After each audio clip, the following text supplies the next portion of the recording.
Well, hello, everybody. Thank you for connecting for May's session of the Connected Books Publishers Reading Group, where we've been going around and talking to publishers about who have focused or specialize in reissuing books that have been out of print for quite a long time, have been neglected critically or popularly. And this month, I'm very happy to highlight a series that I'm personally associated with, the Recovered Books series, and in particular, this book, 2000 Million Manpower, with, yes, an awkward title, but that's the one that was agreed between Gertrude and her publisher. And I want to start by giving a little bit of a talk about Gertrude Trevelyan and the book and her works, and then we'll stop for a discussion, and then I'll conclude by giving you a forecast of what's coming up both in the Recovered Books series and also in this series of discussions for the next few months. So without further ado, let me share a little presentation. So this talk is to try to answer two questions. Who was Gertrude Trevelyan? And more specifically, where did that strange title come from? I have to say that I had no idea. I mean, I read this book years ago and was very excited about it and felt passionately that Trevelyan's work needed to be rediscovered. I felt that in my mind, she's the most significant case of critical neglect that one can find, at least in terms of the English novel of the 1930s. I don't think anybody comes close to her in terms of both the range and power of her writing and the utter neglect into which she fell after her death. But I honestly didn't know anything about the title until one day I decided just to search for it on the Internet Archive, and came across this from a book from the late 20s, a multi-volume Universal History of the World, where we see this phrase is in an article, kind of a survey of the world today, where the writer says, in China, there's an adult working male population of, say, 100 millions. In the United States, there was added to the 25 million working males, something like 2000 million manpower in machinery. And that's a strong clue to the tone that Trevelyan takes in this book, because this is very much essentially about the dehumanizing effect of both industrialization and capitalism. So it's considering that she came from a pretty secure, comfortable little upper middle class background. It's a rather radical book, and actually, as I'll talk about later on, some of her following books it became even more striking in their social criticism. So, and you can see this in the book where there's talking about, here's just a quote: "All the wheels turning and grinding, gathering speed, one vast, intricate machine, speeding up quicker and quicker, running on manpower, running with the loudening roar and grind through space to nothing. What man had come to, it was a pity man had come to that." So let's talk about Trevelyan herself. Well, she was born in Bath. Family, a very small family. She had a younger brother who died soon after birth, so she was an only child. She went to Lady Margaret Hall in Oxford, not on a scholarship or anything. She was a pretty average student, but she came to fame because she entered into an annual contest there for this 300-line poem set on a set topic, and she became the first woman to win the Newdigate Prize. And that fact actually led to global recognition. There are stories on all 6 continents in English language newspapers and foreign newspapers as well about this fact, this phenomenon of Gertrude winning the first award. After that, she essentially moved to London, and after a few years of staying in ladies' hotels, women's hotels, she got a flat in Kensington. And in some ways, one of the reasons that she was neglected is this is the end of her story in terms of her life story, because this is where she was injured. This is where she did all her writing. She was probably had health issues, is probably one of the reasons that she lived a fairly sheltered, quiet life. There are suggestions here and there that she probably suffered from tuberculosis and was in clinics at least several times for treatment of that disease. But in 1932, she published her first book, Appius in Virginia, and this was really a striking story. Now, I have to say, I read this book, or I bought this book and read it, because I thought it was going to be something like John Collier's His Monkey Wife, which is a funny satirical novel about essentially a pastiche on Victorian morals and manners. In fact, it's a psychological horror story in some ways, because you have this woman, Virginia Hutton, who buys an ape, a orangutan, baby orangutan. She takes the ape into a small house in the country, very secluded, and then proceeds over the course of years to try to raise the orangutan as if it was a child. So she treats the ape like a child. And Trevelyan talks about this from both Virginia's perspective and the ape's perspective. And what's really powerful about this is, number one, how effectively she conveys both those perspectives, but also how powerfully she shows the inability of essentially the two species to ever have the remotest possibility of understanding each other. Now, the book, because of that topic, was really lambasted by some critics. So James Agate, who was probably one of the leading critics of the time, he called it pretentious, puling twaddle, which is up there in the top 10 damning phrases of a book. Gerald Gould, who, however, and a few other critics found it remarkable, original, and powerful, and they recognized the kind of the ambition of what Trevelyan was doing. Now, this book has been available. It's been back in print since December of 2020. I helped with Scott Pack from Abandoned Bookshop. We brought this back to print.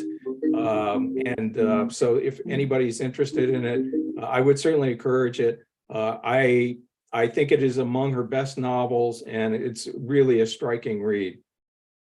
Her next novel was somewhat autobiographical. It was called Hot House, and it was sort of an account of life of an undergraduate at a fictional version of Lady Margaret Hall. So this is very much the atmosphere of tea parties and little social rivalries and romances with the instructors. It is available as well. I don't know who brought this out, because all of Trevelyan's work is in the public domain. So that's one of the reasons it's somewhat incredible that it's never been reissued. But Hot House is available by someone who took advantage of Amazon's self-publishing capability. I would say this is a novel. It's fascinating if you're interested in college life in that period. It is overwrought, in my opinion, and it's also probably about at least a quarter too long. I think an editor should have taken the red pencil to this one in a fairly vicious way. But it's a fascinating book, and it's wonderful that it's available again. Barbara Pym, who is one of the few mentions I've ever seen in print about Trevelyan, was in her diary. She mentions reading this book and being inspired and feeling that she needed herself to write a university novel. In the next year, and you see one of the remarkable things about Trevelyan is she produced at a phenomenal rate, considering how and stylistically ambitious these books were. So as it was in the beginning, came out in 1934. This is a fascinating book from a structural standpoint. It takes place entirely in the mind of a woman of some nobility. So she is married a lower a nobleman of some wealth, and she is dying of a stroke in a care home. And as the narrative proceeds towards the moment of her death, her thoughts go back through her life until at the last page we reach her birth as well. So Trevelyan combines the birth and death of the character at the same moment, and how she pulls it off is absolutely fascinating. I'm very happy to say that this book will be coming out next year from Recovered Books. We haven't got a cover for it yet, but I think this is just one of the most amazing British novels in terms of stylistic ambition that I've ever read. The next year she came out with War Without a Hero, which I have to say I will never fight to reprint this book. It is essentially, if you're a great fan of Who's Afraid of Virginia Woolf and you like to see hours of people eating each other alive psychologically, you might like this, but it's a really unpleasant book in my opinion, and I don't think it works at all. It's about a woman who after divorce goes to one of the Channel Islands and lives with a fishing family just to completely get away from London society. And she adopts and then marries the blind son out of like, becomes her pet cause or something like that. And it's just it's an awful book in my opinion. And I wasn't alone in thinking of that. So one of the reviewers said of this book that it was a book that makes him want to go out and shoot himself, which if possible actually tops James Agat's criticism of Appius and Virginia. And next we have the book that we'll be talking about today, 2000 Million Manpower. And you'll notice that, yes, she makes very heavy use of references, particularly newspaper headlines and stories, constantly interspersing them. And about the only letter I've ever come across by Trevelyan was written to a woman in the United States, a fan of hers, who it's actually a wonderful, because it was written just about the time that this novel was to be published. And in it, she says that it took me much longer than my earlier books, as it involved a good deal of reading in the newspapers of the last 15 years. I've tried to show the problems of the average individual played upon by the various movements and events driving those years. So that's essentially a little context for the book. And it's also very much a book about the rise of the consumer society. So Catherine in particular is obsessed with getting the appliances and getting all the fixtures of a successful upper middle class life of those days, getting a car. And so you'll see these throughout the vacuum cleaner, the house, the refrigerator, a heated drying rack for the dishes. And then, of course, they fall on economic hard times. And there's, I think, a very powerful account where Robert, day in and day out, is walking into the center of London in search of work, finding nothing, and finding himself increasingly feeling essentially devalued and worthless. In fact, he essentially says, I don't deserve to eat because I'm not contributing to the machine at one point.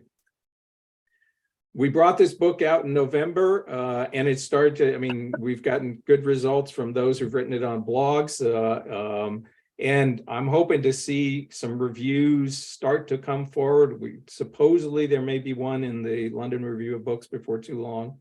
But I think, this is just the start with Appius and 2000 Million Manpower and the 3 more titles that we're going to be bringing out by Trevelyan. My hope is that there will be a renaissance, at least in recognizing how powerful her work is.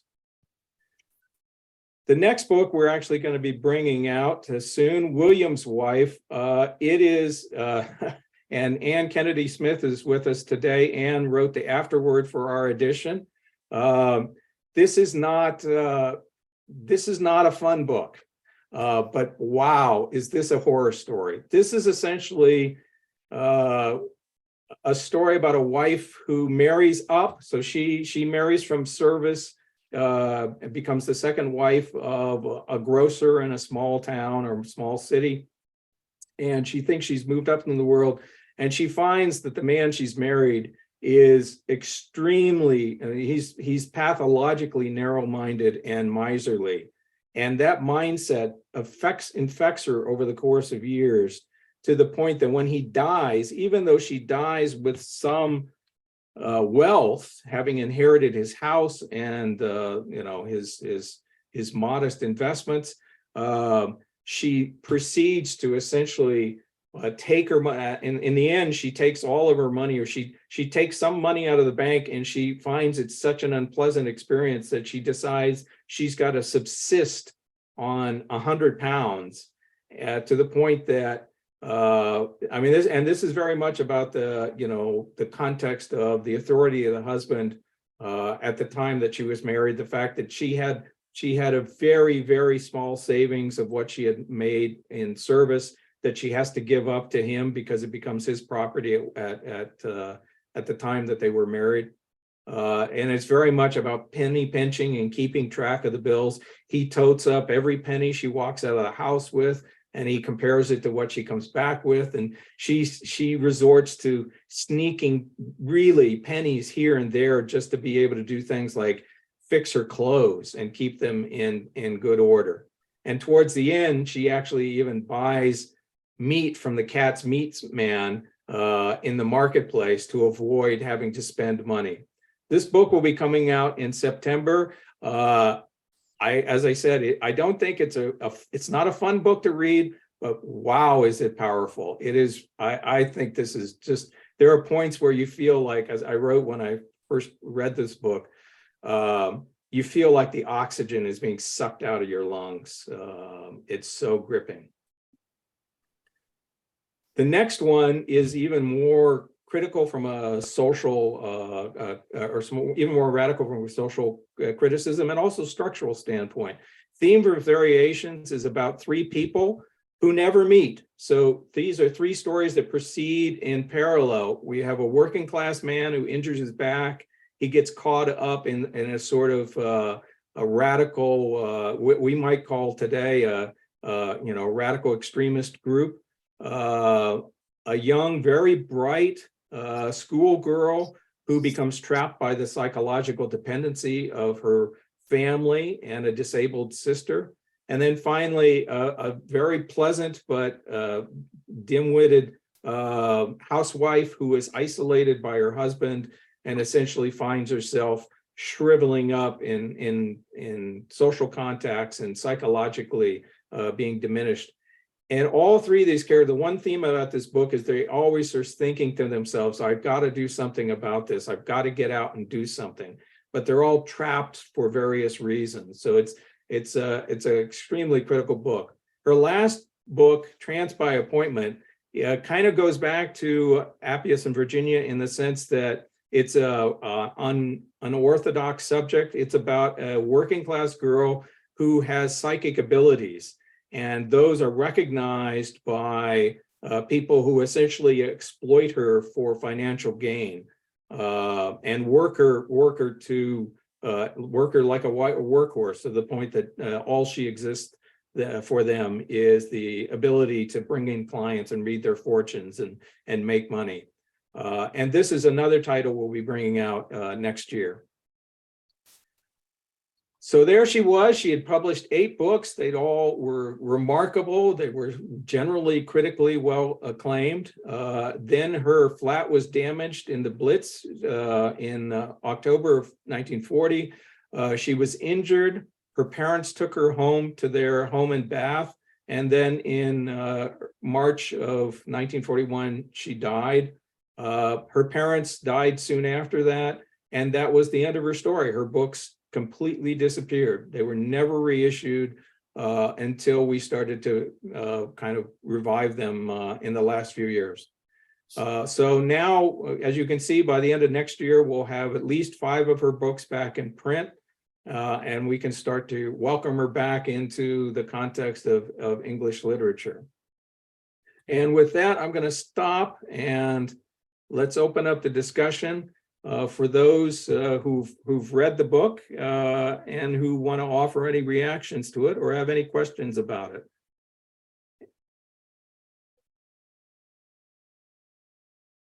And please just pipe up. We have a small enough group here. We can just chime in if you would like to offer some thoughts. How many of you have read the book so far? I have. Okay, I see some hands out there. So Phyllis, will you jump in and offer your reactions to it? Well, I have a question for you and our guest expert. The book that An Experiment with Time, that our poor guy was trying to write or not write.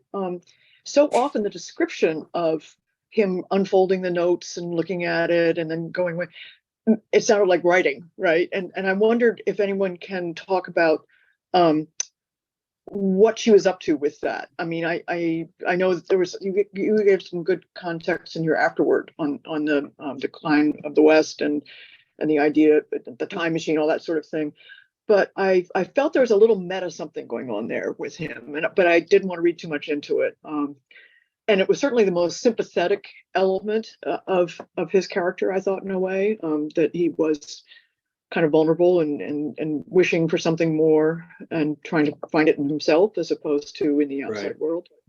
But anyway, that just was one that kept cropping up. Well, I'll offer 2 comments, and then if Anne, if you have any thoughts as well, I'd love to hear them.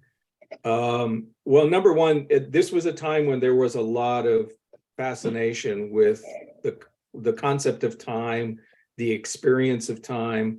So, Henri Bergson, the French philosopher, had some things published, and actually there's a book that I've written about that we may reissue someday.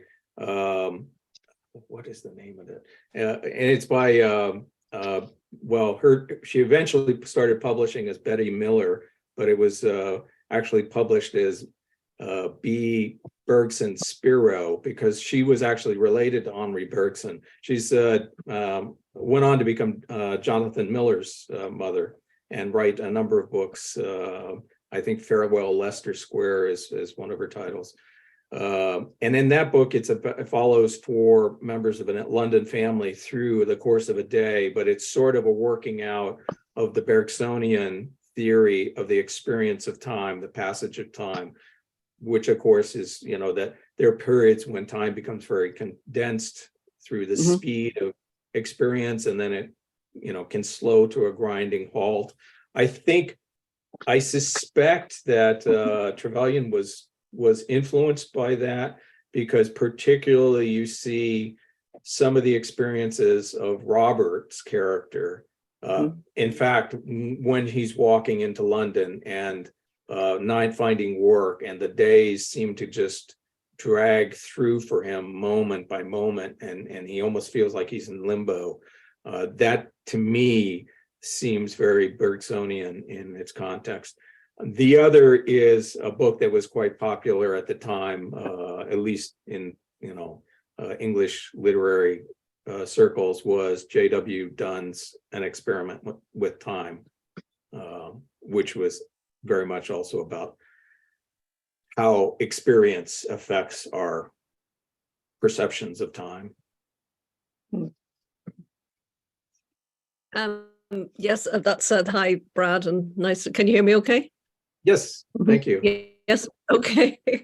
I'm just interested in what I liked about that book was the 2000 million is the very broad sweep that it takes, and sort of because she picks a very sort of key moment, the end of the First World War, and then things are sort of the optimism that things will somehow be different, and then she she's obviously showing all the societal forces that ensure that these two characters are sort of turned into caricatures of themselves, because they have all these ideals, and they're very sort of admirable to begin with, and they don't even want to get married, and they want to have independence, and she just isn't able to work. She's not allowed to work, and then she gets this complete distorted obsession with material possessions, which he has to work to get for her. And it's, you know, it is a bit depressing, but I think there's a lot of comedy in it too. I think it is meant to be. I mean, what's extraordinary towards the end is that her prediction of the future is quite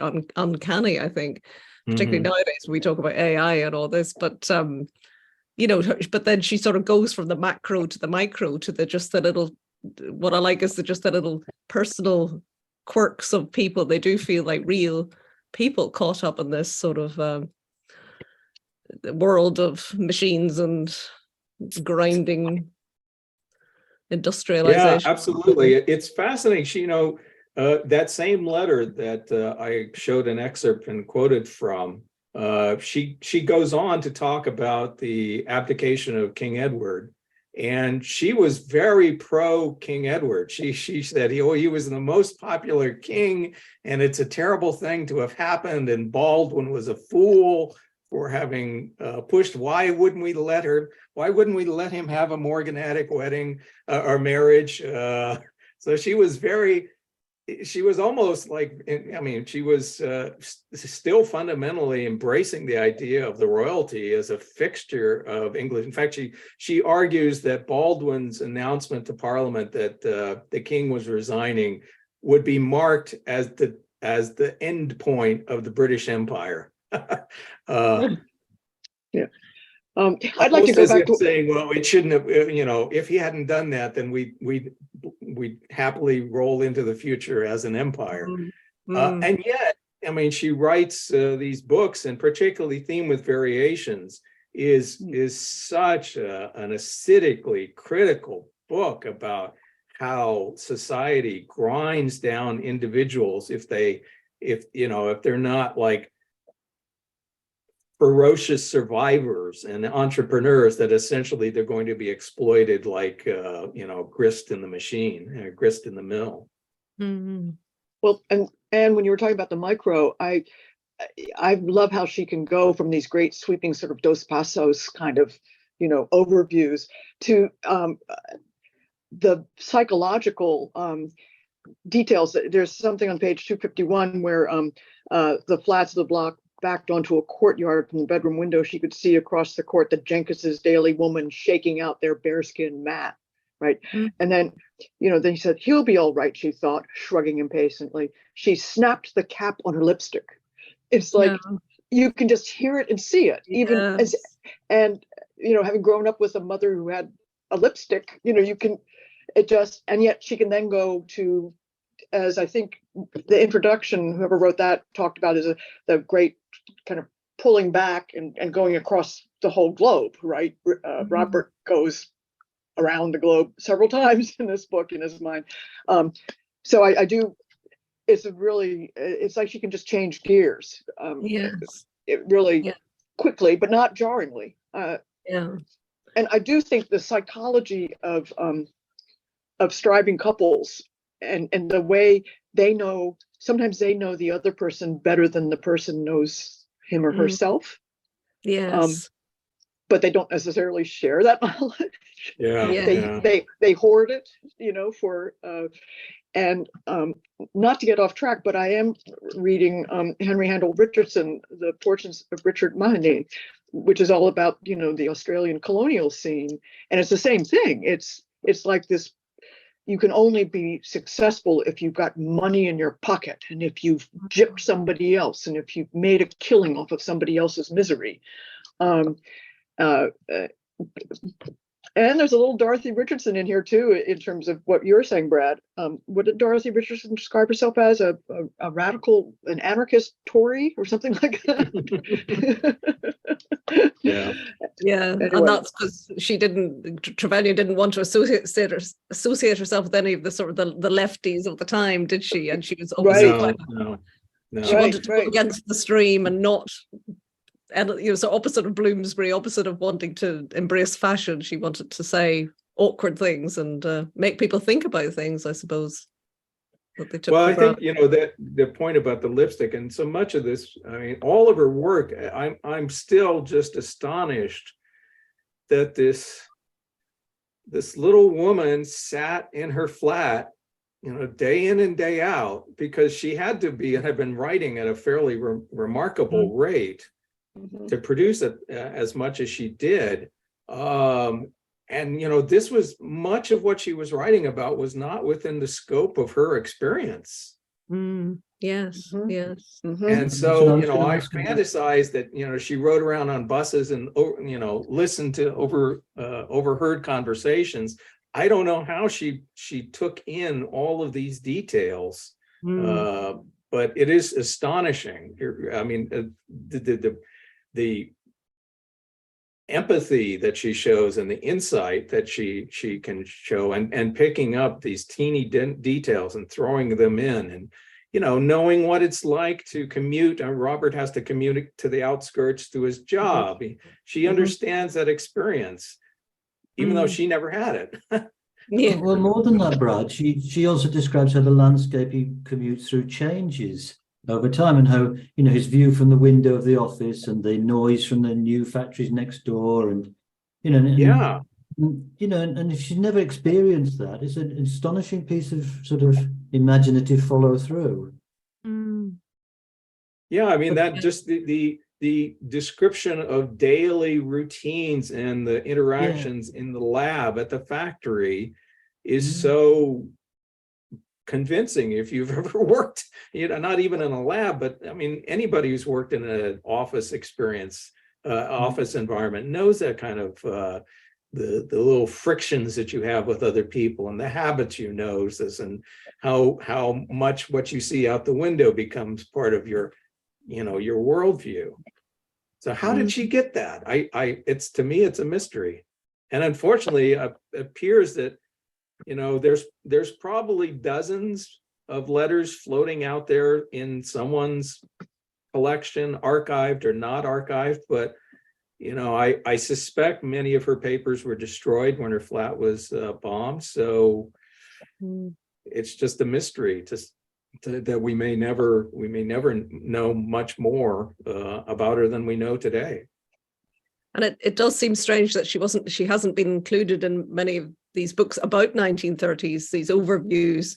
And you think she's taking a very different view from, say, the sort of things that we associate from between the wars and, I don't know, Elizabeth Taylor, or well, she's a bit later, but it's that kind of more housewifely literature, if you like, but of a high standard. But she's very much outside that box, really, isn't she? Well, I can say I before COVID, I intended to write my dissertation about Trevelyan. I'm glad I didn't, because I don't think, even if I'd been able to go to archives, that I would have been able to turn up much more. She was not a networker. She didn't have a big social network. Anne has helped. The one associate or friend that she seems to have had and may have lived with at some time was a French woman named Pauline Lagarde Quest. And Anne has been able to confirm that she was also went to Lady Margaret Hall, and so they might have had more of a relationship than is suggested. Trevelyan dedicated her first book to PLQ, which is, of course, Pauline Lagarde Quest. Aside from that, one of the things I did when I was planning to do the dissertation is I looked at every biography, memoir, collection of letters of any writer of that period for any mention of Trevelyan. And the sole mention that I found was in Barbara Pym's diary. Was her reading hothouse. That's it. No one took notice of her. Now, she had 3 different publishers in the course of her career. That might have been something to do with it. I think other than Appius in Virginia, I don't think any of her books went into a second printing. So from a sales standpoint, publishers may not have felt that they were driven to get behind her. And I often have a theory that she may be an illustration of the idea that white writers are remembered very often for their degrees of connection as much as for the quality of their work. So I offer the contrast, I've said this a number of times. If you contrast Virginia Woolf and Gertrude Trevelyan, Virginia Woolf came from a literary family, grew up in Bloomsbury. You know, she and her husband formed a publishing house. She reviewed, she was active, she had a wide and busy social network, and she wrote amazing books. And she spoke, she went out and spoke, and she was social, you know, politically active from time to time. And if you look at that, it's, you know, it was like a circus tent. There were so many polls supporting her legacy that no one of them could bring the tent down, so to speak. Yeah. On the other hand, we have Gertrude Trevelyan, who didn't come from a literary background, kept a very small social circle. She never reviewed. She certainly wasn't engaged in publishing beyond getting her own work done. She just focused on writing. So the only pole holding up her tent is the quality of her work. Mm-hmm. And it's an illustration that actually quality is not enough to make a difference in the end. That's my theory at any rate. That's interesting. Yeah. Mm-hmm. The other thing that struck me about the book, so sorry, Phyllis. Go ahead, please. Nope. The other thing that struck me about the book, I find it a bit, you know, it's sort of interesting, the technique of the random bits and pieces that put in, you know, of what happens in Turkmenistan and all of that. And I began to find it not exactly appalling after a while, but I began to think, when will this ever stop? You know, and I wanted more of the action and less of the interruption. And I just find it getting a bit of a drag in the middle. So, you know, you talked about one of her other books being perhaps too long. And I just wondered whether anybody had any thoughts on that, as to whether this is just that bit too voluminous. And then the other question I had was, there's not much, although she mentions things like television and the odd play and things like that, there's nothing, and of course there's a little bit about the music and the gramophone player and the dancing to it, but there's nothing very much about popular culture. So I just formed the impression she never went out, she never did anything that was popular, so to speak, which again might be part of your thesis, Brad. You know, Virginia Woolf went out a lot and met a lot of people, didn't she? And as you say, she wrote about it in her diary, they wrote about it in theirs, and it's sort of some mutual reinforcing pyramid, isn't it, of connection? Yeah. Well, she, you know, her characters are not culturally active, so I don't think they go to a play. And they don't, there's no talking about the literature of the day that much. So, you know, it could be, you know, another factor is going on at that time was this whole movement in the United States. It was called technocracy, but under different names, there was this theory that essentially the running of society should be turned over to the engineers and the technicians. And Robert is a sort of one of those characters that, you know, his role should be the scientist who organizes and controls and plans out how things would happen. And that mindset, among other limitations, was that essentially it completely devalued the idea of culture having a significant play in the development of society. The other comment I want to make about I mean, I agree with you. Unlike Dos Passos does in USA use the current events in a variety of creative ways. So he doesn't just quote a headline. He'll quote excerpts from, you know, a snatch from a song. He has some of his profiles of different characters of the time. So it is a much richer, whereas for Trevelyan, she's just mentioning that.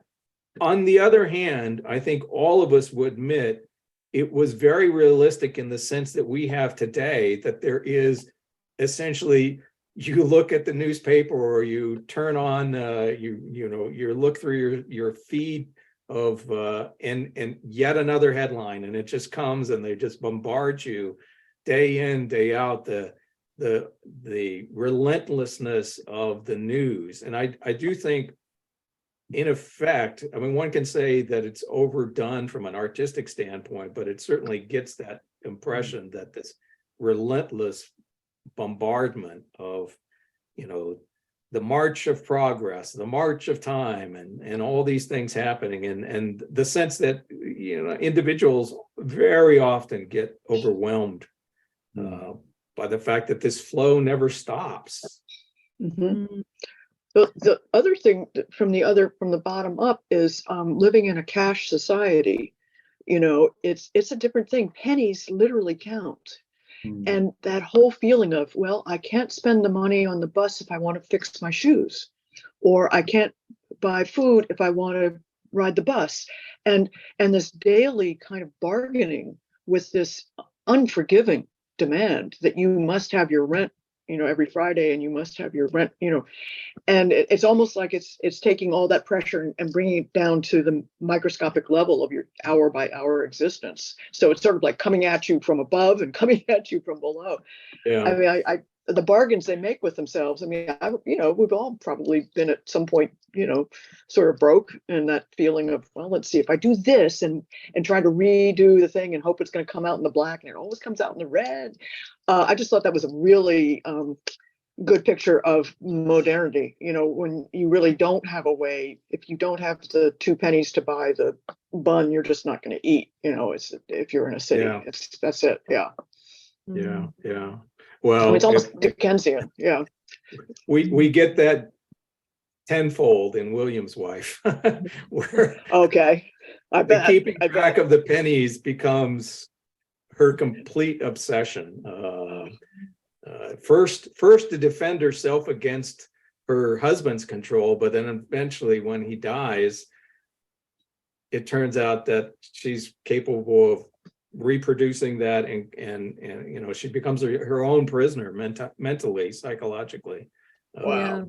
And I like because it sort of turns around some of the attributes that she, as a young, before she's married, Jane is a domestic servant. So all these attributes that she has to do with being careful with money and saving and sort of going up in the world.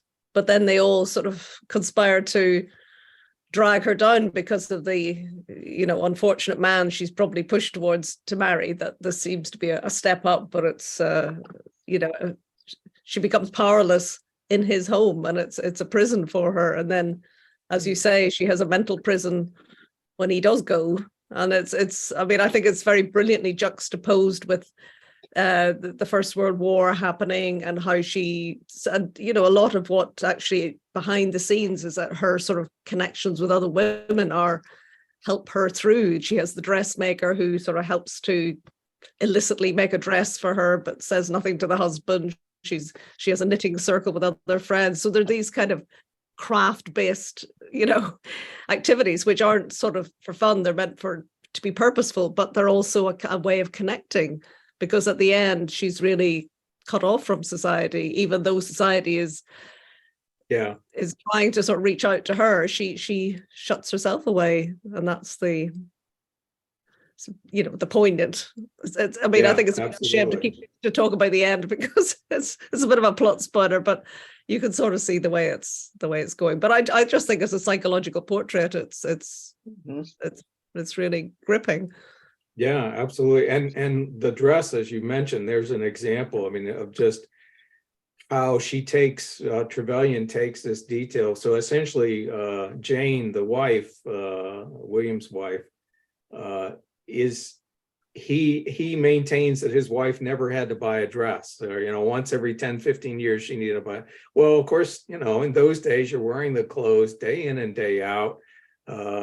And it's her Jane realizes essentially her dress is becoming unwearable, but her husband refuses to accept that she might need to spend any money. So she essentially carefully reconstructs an exact duplicate of the dress, her old dress, Yes. Wow. Yeah. so that These are she my- can continue to have a dress, but he won't notice it. And Yeah. that's It's such quite an an art. amazing detail Wow. to pick Mm. as an example of how, how she attempts to negotiate a survival tactic in the middle of this unbearable sort of scrutiny and control. Yes. So she's Yeah. literally wearing her prison. I mean, that Yeah. Yeah. she's, Yeah, Yeah, yeah. yeah, And again, yeah. where did Trevelyan have any experience like that? I mean, she really, I just see her that she's there and she just does this phenomenal exercises of imagination to try to put herself into other people's situations and other Mhm. people's minds, and does it so successfully from book to book to book. I mean, every one of her books is somewhat of a stream of consciousness in its approach. They're mostly told through the thoughts of their characters. They're not a lot of external action in any of them. Yeah. I also like how her language is, like Richardson's, very plain. But there are, I found on page 43, this is just random, I mean, I noted lots of things, but she does sometimes do a stylistic exercise in a way that is, it's where the top of it's Thomas had his appointment, and then that paragraph ends with somebody who was doing something. Okay, and then the next paragraph, Robert was watching, waiting, pottering, whistling, sharpening, sorting, stirring, dropping, cursing, wondering, deciding, lifting, pouring, jotting, trying, and all the doing that's going on. And ing is a present participle. So that's a whole time thing too. That is a thing that's extended over time. So and she doesn't just lay them on you like, "Hi, I'm a stylistic genius." She's also doing all the nitty gritty details of this kind of life. But I just felt like a little stylistic thing was coming through there.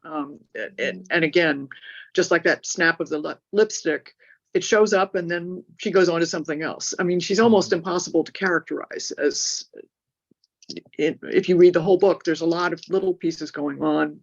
They work together well, but I haven't seen anything quite like it. It's really something. Well, I think you're touching on another factor that contributed to her neglect, which is publishers and readers tend to like writers who are identifiable by a style. So you can have you can take some expectations. Graham Greene, if you've read Graham Greene, you know certain things are going to always be in a Graham Greene book, and Daphne du Maurier, and many writers are like that, and publishers love them because they can advertise those books as the next such and such, and people can pick it up with confidence and have some expectation of that. And that's very difficult to do with Trevelyan because every one of them is going in a quite different direction, different setting, a different class environment, a different time frame. So William's Wife essentially ends before around the time that 2000 Million Manpower picks up. Trans by appointment. Her last book is ambiguously in the 30s. It's hard to say when exactly it is. I think Appius and Virginia would probably be classified as either the teens or the 20s, and certainly not the 30s. And yeah, and you can't predict that. And I think the publishing industry is uncomfortable with significant changes stylistically and subjectly. They like predictability. When does this take place? And so Robert was born, he's older than the century, so he was born in 1899. Yeah, but this is the first scene is New Year's Eve 1919. Right. War, and it takes it up to the not the core, the Jubilee, right? Or the King, the funeral of King George V. Okay. I'm not good on my English kings, I'm afraid. So this is actually pretty easy to milestone from a standpoint. It mentions the general strike. It mentions, I mean, and you have all the headlines, so you could literally date many of those things. Although I suspect, having searched for a number of those headlines, I suspect that Trevelyan adapted things that she took rather than simply quoted verbatim from newspaper headlines. Mm-hmm. Yeah, they read like notes, don't they? She's made rather than quotes. Right. Yeah. Right. But did she presumably trot off to the British Museum every day and read the papers? I suspect so. Or the library there in Kensington, where she might have been able to do the same You'd thing. expect to meet people in a library, wouldn't you, if you went regularly every day and be commented on, and somebody keep a diary entry about this woman that comes in and obsessively reads the papers? That's a good idea. It's a thought, but I yeah. suspected she was a person who could slip in and out unnoticed. That was perhaps both her superpower and the reason that she's not remembered by history. Could I ask? Sorry, Phil. It's like I noticed that that paragraph you quoted from, that apart from stylism, at the end of it, she actually relates it then back to the whole capitalist process of superproduction, where he's creating this shaving cream that doesn't need any water, which will save you a minute a day, and then she adds it up so that in London, it saves 30 million minutes. 50,000 hours per day saved for big business. I just thought that's really sort of somebody's done some calculating there and working out. Right. I have a question for British people here. So the difference between being born before the war, or at least not being old enough to take part in it, and being an interwar person. That's a lot going on there, right? That Robert, they're feeling they're behind the times because not born before, but they were born before the war, and now things are modern and they're afraid of not being modern. Am I getting that right? And who would be the ones who are being modern? When would they have been born? Would they be born like in the late teens and now they're coming of age? I just was trying to figure that out, the between war people versus the pre-war people. I don't know. Well, for the men, a big factor was whether or not they served in the war. Right, right. Because the younger generation, and this was the same generation as Law, the bright young things generation, there was both sort of an embracing of the craziness and the wild and the openness, and I mean a lot of things that were possible after the war in a place like London and Berlin and Paris, etc., and New York, that were not possible before the war because of I mean, it would have been things that you would have to go into the underworld to experience. The wild parties, the alcohol, the experimentation sexually, and all that sort of thing. And also the political radicalism was much more broadly accepted because people had seen a whole generation ground away in the tens of thousands in terms of casualties, deaths, and then far more than that in terms of wounded on the Western Front, which was 4 years of what seemed to be completely pointless wastage of human life. So those are, that's kind of the background that any young British person of that time would be carrying with them in a big way. Thanks. I think don't forget it's a gendered war, so it's the men who died on the Western Front in the main. I mean, there's very few women near the front, and so the female experience might be a bit different. I think you see that in Woolf and the way she writes about the war, and in Mansfield, and one or two other people.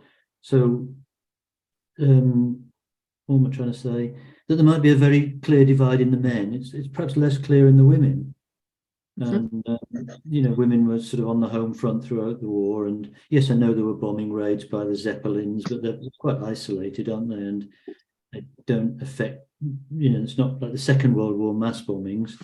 So in a way, society ran on its wheels on the home front, as in many ways as if there wasn't a war on. And in fact, with one major exception, which is that, of course, after the war, you began to see women getting the right to vote. You also see them displaced from the jobs they had and going back. And this famous example that somebody's been quoted quite recently about women's football, where in the First World War, the football was suspended, soccer, and men's soccer was suspended, and women's teams took over and had enormous following. And straight after the war, the Football Association said, women can't play football, we can't have this, and they weren't made legal again until about the 1970s or something. Absolutely grotesque. Wow. And now, of course, everybody's on the side of women's football. It's suddenly become the great big thing, hasn't it? And the Americans are really good at it. Yeah. I think that's one of the points that I make in about William's wife, is that because Gertrude Trevelyan was one of the early women students at Oxford in the 1920s, and that was just at the time that women were allowed degrees because they had been blocked for a long time. But even then, within her time, or just a couple of years after she finished her degree, they started sort of rowing back on that and taking women's rights at Oxford away and saying, we've got to cap the numbers, we've got to not let them in, we can't let, so it was kind of like she could see the optimism of that time, and then how it sort of started turning back on itself, and the people that suffered tend to be the women, and obviously people lower classes and economically poorer. So I think she was identifying with that and sort of seeing that happening in real time. I mean, absolutely. Exactly the same time that she was announced as the winner of the Newdigate Prize, the decisions had been made. The Oxford Council was deciding to numerically limit the number of female undergraduates that they would admit, because they felt like it was getting out of control. And of course, the married women not being allowed to carry on at work. Yeah, I mean, which is part of the driver of this plot, isn't it? Well, does anyone else have any questions or comments they want to make about the book? Because we're coming up on the hour here, and I just want to take a few moments to give a forecast about what we've got coming, both in the Recovered Books series and also for these discussions. So if you'd like to, you have any thoughts you'd like to chime in, please do. Otherwise, I'm going to go back here to our presentation. So the series we started in November of 2021 with, in fact, when I approached Nathan Hamilton about this series, it wasn't going to be a series. It was going to be just this one book, Gentlemen Overboard, because I knew it was in the public domain. I thought it was a wonderful book. And he came back and said, well, why don't you propose a whole series, which has been a great partnership and a great opportunity. So in May of last year, we brought out two titles, Stella Benson's Pull Devil, Pull Baker, which I'm still hoping for. It's also a book in desperate need of an editor, in the sense that it's probably a third too long. But what she does in terms of an experiment with nonfiction in that book, I still think is a landmark work, where she takes the haphazard memoirs of this Russian nobleman and also crook and swindler, and then comments upon it in terms of whether or not we could treat it as truth. Both, is it factual truth? Is it experiential truth? What is the nature of truth? Can any of us have realistic memories of what's going on? Is there such a thing as truth through narrative, which isn't factual truth? Fascinating kind of editorial speculations of what's going on. The sort of work that we could see today as kind of new creative nonfiction. Also, we brought out Time the Present, which was a collection of the first real comprehensive collection of Tess Schlesinger's short fiction. We dug out works from magazine fiction that was never reprinted, all the way from her first printed published story up to some unpublished things that she wrote after she moved to Hollywood. We had 2000 Million Manpower that we talked about, came out in November. And in this month, we have two titles coming out.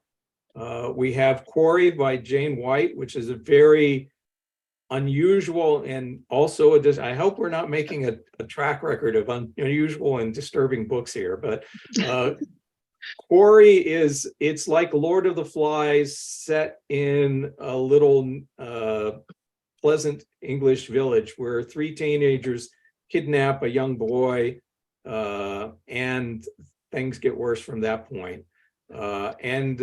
Jane White wrote this when she herself had been teacher at a school. She had one young son at home.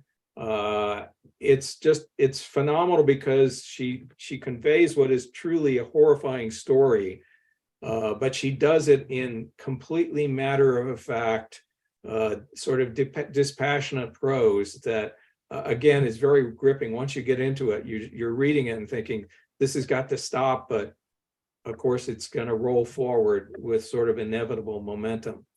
The other book is Friedrich Dyk's The Sanity Inspectors, which is a fascinating book. This came out in the 50s. It was translated in English, and this is the cover from the original English edition. But it's never been reissued in English. This is the story about a psychiatrist essentially trying to practice his profession as the Nazis take over, as they start to force measures like the extermination of social undesirables, the mentally unfit, as their influence in asylums and mental health clinics becomes overwhelming. And it goes on into the war where he joins the Luftwaffe and essentially tries to counteract he essentially tries to save airmen from the war and from being killed in the war by declaring them mentally unstable. So it's a bit of a catch-22 kind of story. Fascinating, and a bit of a black comedy. In September, we have two books coming out. William's Wife, which I've talked about, and I think that, it's such a powerful book. And I think the book that I may be most proud of so far, which is To Test the Joy. This is the first comprehensive collection of poetry and prose by an American writer named Genevieve Taggart. Genevieve Taggart was at the center of American modernist culture and politics in the 1920s and 1930s. She died of emphysema in 1948, and she has never had a complete collection or a representative collection of her work republished. So this is the first time we'll be collecting her prose as well as her poetry. And she writes about so many fascinating topics for today. She has a story about a woman who has an abortion. She grew up as a child in Hawaii and has very strong views about the impact of colonialism, because she was in Hawaii when the American government took over control of the islands. She was also very active. One of the reasons she was probably neglected is her husband was the head of the Soviet TASS news agency in New York, and she remained a Stalinist. At least she didn't object to Stalinism at a point when it became kind of necessary to do that if you were a sane person. But beautiful poems and just such powerful writing. So I'm hoping that this will get some recognition of Taggart's work. And then November, we have two books coming out. These are just tentative covers for the moment. The first is Time Stood Still by Paul Cohen Portheim. This is an account. He was a German national who was in England when World War I broke out, and he was interned as a foreign enemy alien. And he was interned into what you might call a gentleman's concentration camp, if you will. He was never tortured. They weren't abused. They were fed properly. But as he conveys in this book, when you simply take a person out of their norm and put them in this sort of enforced limbo, that in and of itself is a form of torture. And this is, to me, I love this book because it is such a humane book. He absolutely does not try to paint things in black and white terms. And it's full of self-reflective humor. So when he got the notice that he was going to have to report to be turned into an enemy aliens internment camp, he actually asked the policeman who was arresting him, well, I need my summer whites and my spring gear. So it's just such a wonderful book. And this is going to have an introduction by Andrea Pitzer, who mentions this book in her history, One Long Night, which is a history of the concentration camp. And then the other is a remarkable novel called No More Giants by Joaquina Ballard Howells.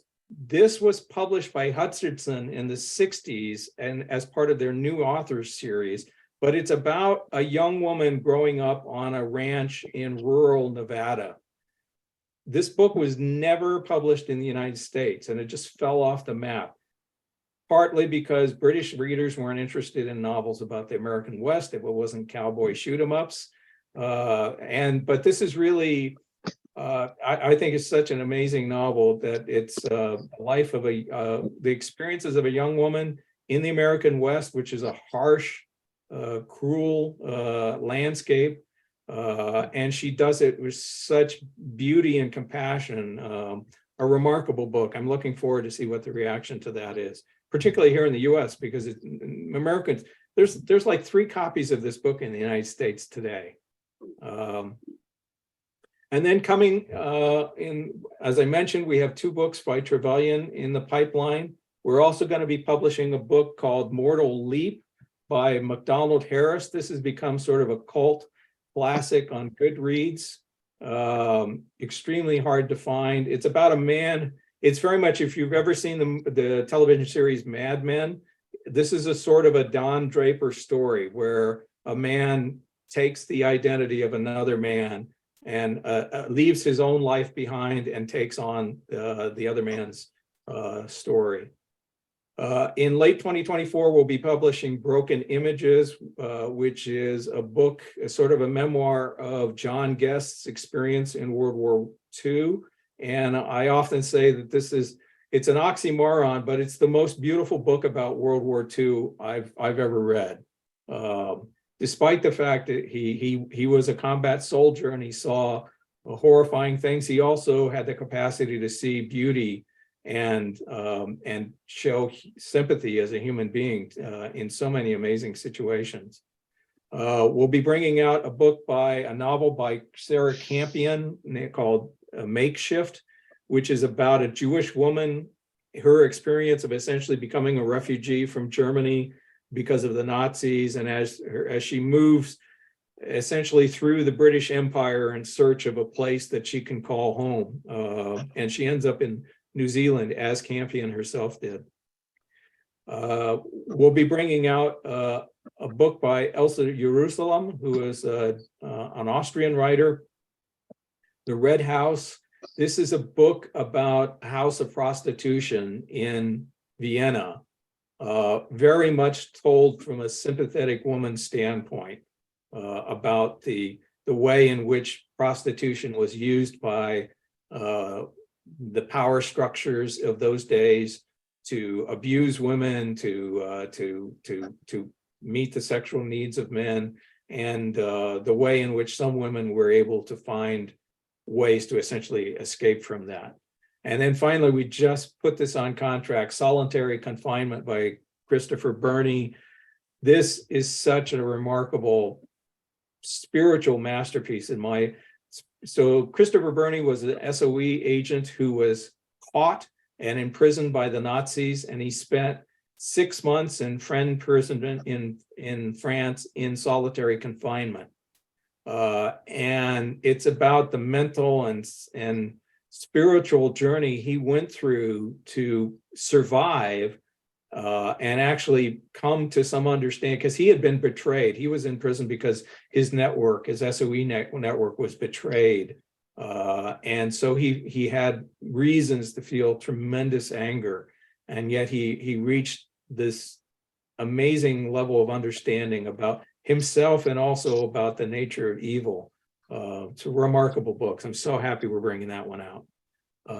And then looking ahead for next month, we will be talking about a book by Barbara Greene called Too Late to Turn Back.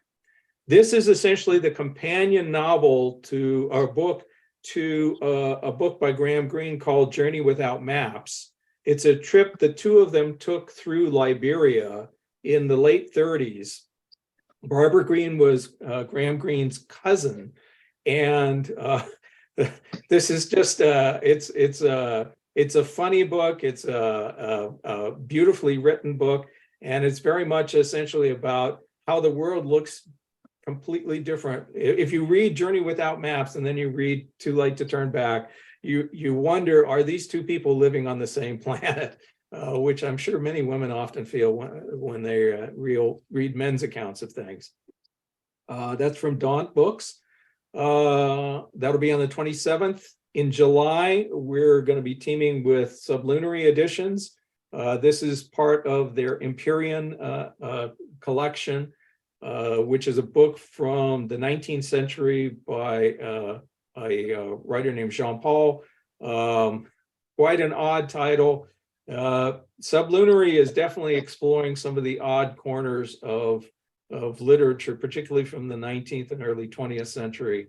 And this is a new translation, so it's the first time we've seen some of this work accurately published. And there is a discount code, so if you're interested in reading this, I will happily send you the discount code so you can save some money on a copy of it. And then in August, we have Simon Thomas will be joining us to talk about one of the wonderful books that he's brought out in partnership with the British Library through their British Library Women Writers series. This is Sally on the Rocks. So all of these are books on print. Unlike most of what I write about on the site, this series is going to be focusing entirely on books that you can go out and read today, which are also great, along with the ones that I write about. And so that will be on the 29th of August. And we have others lined up for the rest of the year. And if you're interested in following this series, you can just click follow Neglected Books on Eventbrite, and you'll get the notice as we set up new discussions like this. And with that, I'll happily, if there are any other questions or comments, otherwise, I'll thank you all for joining us. Thank you, Brad. And everybody have a great day and great reading. All the best.